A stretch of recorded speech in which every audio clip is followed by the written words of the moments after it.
नमस्कार मित्रांनो, मुरांबा मालिकेच्या आजच्या भागामध्ये अक्षयने जी मोगऱ्याची फुलं असतात ती आपल्या हातामध्ये घेऊन त्याचा वास घेतलेला असतो. त्याच वेळेस त्याला रमाने जे काही सांगितलेले असते की फुलांचा वास घेतल्यानंतर ती फुले देवाला चालत नसतात. तेव्हा अक्षयला रमाची आठवण होत असते आणि जेव्हा रेवाही समोर बसलेली असते, तिने मस्त असा घागरा घातलेला असतो आणि नटून आलेली असते, तर अक्षयला भास होतो की आपली रमासुद्धा इतकी छान नटून आली आणि त्याच वेशामध्ये रमाने सुद्धा खूप असा तिचा लुक मस्त केलेला असतो, मस्त घागरा घातलेला असतो. रमा आपली खूपच छान दिसत असते. अक्षय मात्र खूप रोमॅन्टिक होऊन आपल्या रमाकडेच बघत असतो. अक्षय रमाकडे बघत रमाला म्हणतो की रमा, तू माझ्या आयुष्यात आली तेव्हा तर मला प्रेमाचा खरा अर्थ समजला. तर रमासुद्धा खूप खुश होऊन त्या टोपलीतील फुलं उचलते आणि ती अक्षयच्या अंगावर एक एक करत रोमॅन्टिक होऊन बघत ते फुले फेकत असते आणि अक्षयसुद्धा आपल्या हातातील एक एक फूल घेतो आणि रमाच्या अंगावर खुश होऊन फेकत असतो. मात्र समोर रेवाही बसलेली असते आणि तिचे तोंड तिकडे असते. अक्षय हा रेवाच्या अंगावरच ते फुले रमा म्हणून फेकत असतो. रेवाला मात्र खूप आनंद होत असतो. तेव्हा अक्षय हा भानावर येतो. तेव्हा अक्षय परत ते फुलं हे गोळा करतो, आपल्या हातामध्ये घेऊन तेथून नाराज होऊन परत आतमध्ये येतो. त्यानंतर इकडे रेवा तर खूप खुश झालेली असते आणि तिले असे वाटत असते की अक्षयने माझ्या अंगावर फुले फेकली म्हणजे अजूनपर्यंत अक्षयचं माझ्यावर प्रेम आहे, म्हणूनच तो रमापासून त्याने इतक्या दिवस ही गोष्ट लपून ठेवली होती आणि रमावर फक्त तो गिल्ट पोटी प्रेम करतो, म्हणून तिला आनंद होत असतो. त्यानंतर इकडे सीमा ही किचनमध्ये आवरत असते. अक्षय तेथे येतो. अक्षयच्या हातामध्ये मोगऱ्याची फुलं बघून सीमा म्हणते की अरे, रमाला मोगऱ्याची फुलं खूप आवडतात आणि आता एक काम कर, तू आई आजींना सुद्धा बरे वाटते, काकांना सुद्धा बरे वाटते, मग तू लगेच रमाकडे जा, तिची समजूत काढ आणि तिला परत घेऊन ये. मला खात्री आहे की आपली रमा घरी परत नक्की येईल. तेव्हा अक्षय म्हणतो की खरंच येईल का आई रमा, मला खरंच भीती वाटते. तर लगेच सीमा म्हणते की अरे अक्षय, इतका नाराज नको हो तू, आणि जाताना तू रमाच्या आवडीचं काहीतरी घेऊन जा. रेवा मात्र हे सर्व ऐकत असते आणि तिचा खूप असा जळफळाट होतो. तेव्हा सीमा म्हणत असते की मला खात्री आहे आणि मी तिला सांगून ठेवलेले आहे की यावेळेस माझी सून नक्की घरी आली पाहिजे आणि जोडीने या, असा अक्षयला म्हटल्यानंतर अक्षय लगेच ती फुलं सीमाच्या हातामध्ये देतो आणि मी तुला वचन देतो आई की आम्ही नक्की जोडीने येऊ, असे बोलून अक्षय तिथून जायला निघतो. तर रेवा लगेच बाजूला जाऊन लपते. सीमा लगेच देवाला हात जोडून म्हणते की देवा, आता काही कर, पण अक्षय आणि रमाला एकत्र येऊन दे, त्यांचा संसार हा एकत्र चांगला फुलवून दे. त्यानंतर इकडे बाहेर रेवा ही आपल्या मनात म्हणत असते की आता काही जरी झाले तरी त्या रमा आणि अक्षयला मी एकत्र नाही येऊन देणार. त्यानंतर इकडे रमा ही खूप छान अशी तयार झालेली असते आणि तिला फ्रेश बघून पंकज काका हे मंगलाला म्हणत असतात की अगं बघ ना, आज रमा कशी तयार झाली, 2-3 दिवसापासून तर तिने काय केसांचा अवतार करून ठेवला होता. तेव्हा लगेच मंगला मावशी ही दृष्ट काढत म्हणते की हो. कावेरी म्हणत असते की अगदी माझी मधुमाला सारखी दिसत असते. पंकज काका म्हणतात की हो, एकदम जुन्या नटीसारखं माझी रमा दिसते. रमा मात्र हे ऐकून खूप खुश होत असते. रमा म्हणते की काय हो काका, मी छान तयार होऊ नको का, मग सोडू का 2 वेण्या? पंकज काका म्हणतात की नाही, अशीच राहा.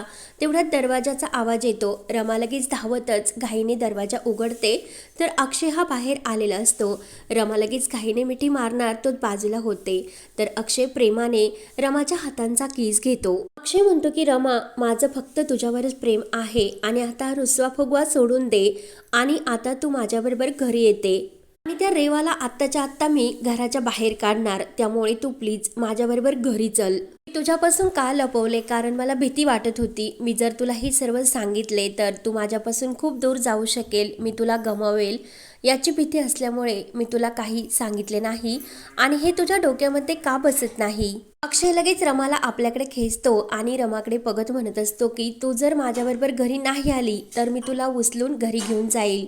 तेव्हा रमा ही खुश होऊन आणि रोमॅन्टिक होत अक्षयकडे बघत असते आणि अक्षय सुद्धा रमाकडे. रमा लगेच नाराज होऊन अक्षयला म्हणते की मी तुम्हाला अजून माफ नाही केले. तेव्हा अक्षय म्हणतो की म्हातारपणी तरी मला माफ करशील, पण आत्ता काही झाले तरी माझ्याबरोबर घरी चल. तर रमा ही रोमांटिक होऊन अक्षयकडे परत बघत असते. रमा ही अक्षयला विचारते की मला काय माहीत की तुमच्या मनामध्ये अजूनपर्यंत कोण आहे. तर अक्षय म्हणतो की घरी चल, म्हणून तो रमाला उचलून घेण्यासाठी लागतो. तर रमा म्हणते की तुम्ही मला उचलून घेऊ शकत नाही, म्हणून रमा आतमध्ये यायला लागते. सर बाहेर तिच्या मागे काहीतरी भांडे असतात आणि ते खाली पडतात आणि तो रमाचा भास असतो. कावेरी आणि मंगला मावशी विचारतात की अगं रमा काय झाले, कसला विचार करते, काय बडबडते तू हे सर्व. तर पंकज काका म्हणतात की तिला जावई बापू आल्याचा भास झाला असणार. रमाचे लक्ष मात्र दरवाजाकडेच असते आणि ती म्हणते की मला कशाला भास होईल, तुम्ही जा, म्हणून रमा पुन्हा बाहेर येते आणि अक्षय येण्याचीच वाट ती बघत असते. कावेरी बाहेर येते आणि रमाला म्हणते की रमा, माझी नक्की खात्री आहे की अक्षय जावई बापू नक्की येणार आणि तुला मनावून ते पुन्हा घरी घेऊन जाणार.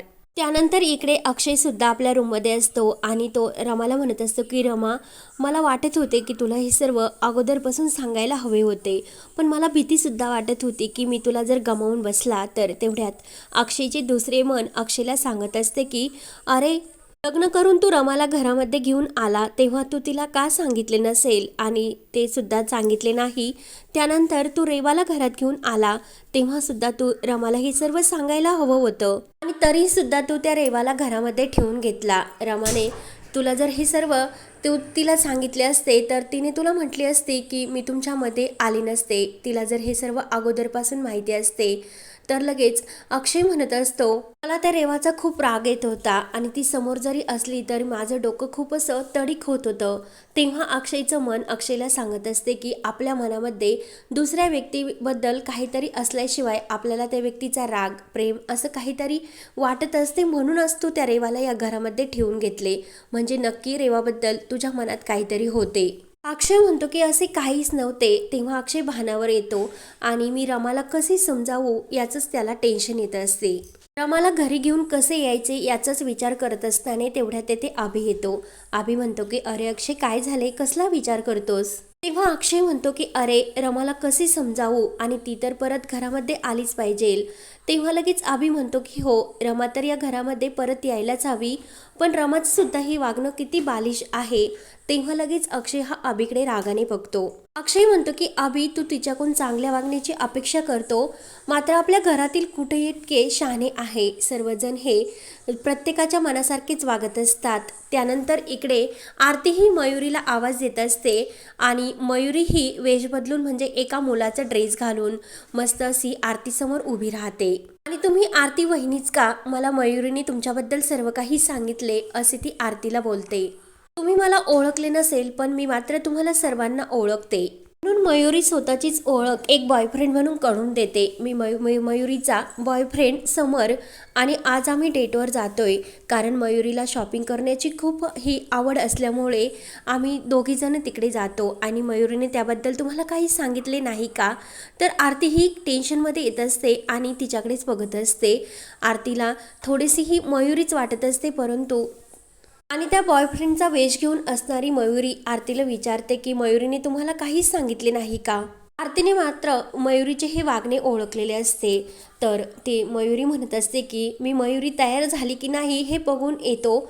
लगेच ती आतमध्ये जाते. तर आरतीला जाम टेन्शन येते. आरती विचार करते की मयुरी ते अशा का वागतात, वेगळ्याच विश्वामध्ये त्या वागतात आणि हे तर खूप डेंजरस आहे, म्हणून आरतीला सुद्धा जाम टेन्शन येते. त्यानंतर इकडे रेवा सुद्धा ही अक्षयबरोबर लग्न असल्याचे स्वप्न बघत असते. तिला वाटत असते की मी अक्षयची नवरी झाले, रेवा अक्षय मुकादम, म्हणून ती स्वतःला त्या फिल्ममध्ये विचार करत असते. तेवढ्यात पार्वती आजी येते.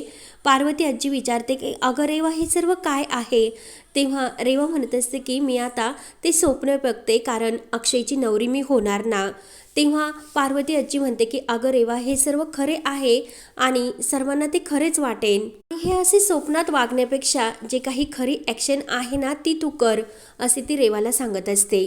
तेवढ्यात पार्वती आजीचे लक्ष आपल्या औषधांकडे जाते. तर पार्वती आजी विचार करते की रमा या घरामध्ये नाही, त्यामुळे कोणीही माझ्या औषधांची काळजी घेत नाही, फक्त रमालाच माझ्या औषधांची काळजी होती. खरंच रमा कामाला बरी आहे, असे बोलून पार्वती आजी रागाने म्हणते की मला आता माझी औषधं मलाच घेऊन यावं लागणार, म्हणून ती रागाने रूममध्ये निघून जाते.